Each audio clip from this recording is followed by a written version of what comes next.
So I'm going to get Victor up here to talk for a little bit. Victor is, he's an exoneree out of Ellis County, and he kind of came to us. These guys are a brotherhood, and they're the one group of exonerees in the nation that meet together on a regular basis, support each other. These guys are calling each other their problems. So I want you to hear Victor's story. I do want to thank y'all for inviting us here. My name is Victor Thomas. I was falsely convicted in 1985. I received not 1 life, but 2 lives and 20 years. And I served over 15 years.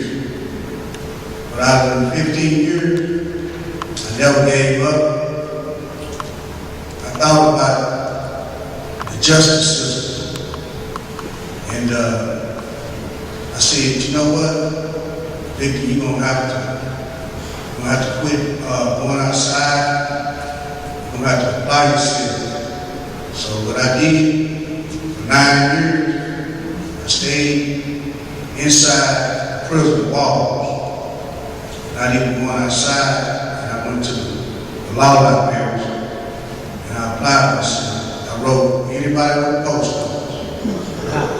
My case, it came out of Boston Hatchet, and it ended up, I asked the judge, I just wrote the judge, 15 years. I just started writing. I didn't stop. One day, I said, Your Honor, I said, my DNA is thrown away. I said, now, I don't know how get this overturned, but if you just somehow acknowledge my case. So the judge, he said, he wrote me back. He said, well, you know, you don't have no DNA, so how are we going to do it? So I wrote it. See, I solved my own case. You know, I wrote the Innocent Projects, and they just telling me, okay, wait in line. So what I did, I was real home. I said, well, I'm going to write a judge. So that's what I did. I wrote the judge, and the judge, he said, well, okay, let's give it a shot. So what they did, they sent I thank God for this. They sent a lawyer down there, and he said, Victor, for some reason, we're going to try your case. We're going to talk to the hearer, to the lady that said, you done this to her. And we're going to get some saliva from her. And then we're going to match it up. And that's what they did. And the lawyer that came down there, he said, well, Victor, if I come with the thumbs up, you're going to get out. If it's down, then you'll never get out. So, this is what I want to say before I conclude. I wrote a barrel of science, and I used to pray for him, and I wanted him to, try to overturn my case because I had an all-white jury. I had 11 men and 1 white lady on my jury. And what I did, I learned in prison was to forgive. I want y'all to know that. I forgave, and I prayed a lot, and one thing led to another. And I just thank God that He answered my prayer. And I went to see that judge, and that judge, he said, Victor, he said, I want to apologize. So what I'm saying now is to don't ever count everything out. Everybody's not guilty. And most of you gentlemen here, we need time. we was all on the same form together. So I just thank God that it all happened. And it happened for me, and I just thank Him.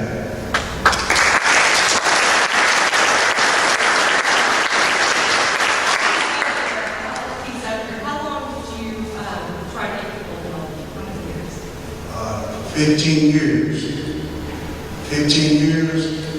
I tried anybody at the post office, but did nobody say nothing. So, I just thank God that the judge, he answered my prayer.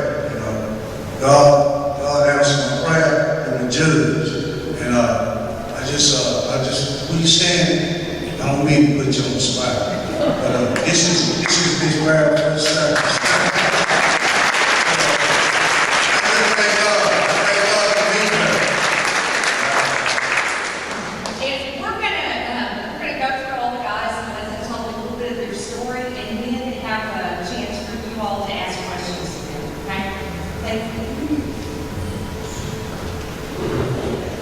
Next up is Richard Miles. Richard is one of our first non-DNA case that we worked on. Very complicated case. It's still, there's still aspects of it that are in the Court of Criminal Appeals that we're waiting for decisions on. Richard, come on, tell them your story. Can I move this, sir? I will move it. How you doing? My name is Richard Miles, and I'm very glad to be here. Good to see Ms. Jada Walker. The wonderful will be in the book right now, so thank you. I was talking to my friend B. We was out there eating, and he was telling me that this segment is called Faith, Voices on Justice. And then he was telling me a lot of people and stuff that had been here the last couple of months. I'm truly honored to even be on this stage to speak about a subject such as this. And as he was talking, I was thinking, I was like, okay, what is faith? Well, by definition, faith is substance of things hoped for, the evidence of things not seen. Faith is the total dependence upon God. And that's exactly what we had to go through when we went through what we went through. You look at Joseph in the Bible, who was falsely imprisoned by Potiphar, claiming that he had sexually assaulted his wife. But then you look at the outcome of Joseph's situation. See, regardless of what I went through, I always say that your present circumstance doesn't determine your outcome. So regardless of what you're going through right now, the reason why we're up here today is not to try to cast any type of despair on you. Is to encourage you to keep y'all going with y'all faith, voices on justice. I was accused of murder and attempted murder. I was 19 years old. Never been to prison a day in my life. Was walking home. I stayed on Crest Haven off of Lemon Avenue. The police picked me up, took me to a Texaco service station, took me to the homicide division. I gave the detective phone numbers of who I was with that night. About 6 phone numbers. He left out, came back in and said, man, your story checked out, but you're going to prison. 19 years old. I went to jury trial, and I wasn't concerned about me. I was concerned about my mom and my dad. Because my dad was a bishop in the church. So it wasn't that I was incarcerated. It was the impression that society would have upon my parents, being their status in the community, and now they have a son that's locked up for murder and attempted murder. And so I prayed and I said, God, you know what? If I get found guilty, at least prove to my mom and my dad that I'm innocent. And in my trial, was 10 witnesses. 9 of them said I didn't do it. 1 person said I did. No gun. Fingerprints at the scene of the crime wasn't mine. The dude that got shot testified that he saw the shooting, but it wasn't me. And everything, my allies came to testify.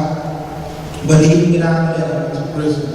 I did 15 years in prison, going in at the age of 19 and getting out at the age of 34. Well, how does a person hold on throughout all that? I talked to a lot of people and said, man, I couldn't do that. Small story. When I was in prison, I used to go to weightlifting a lot.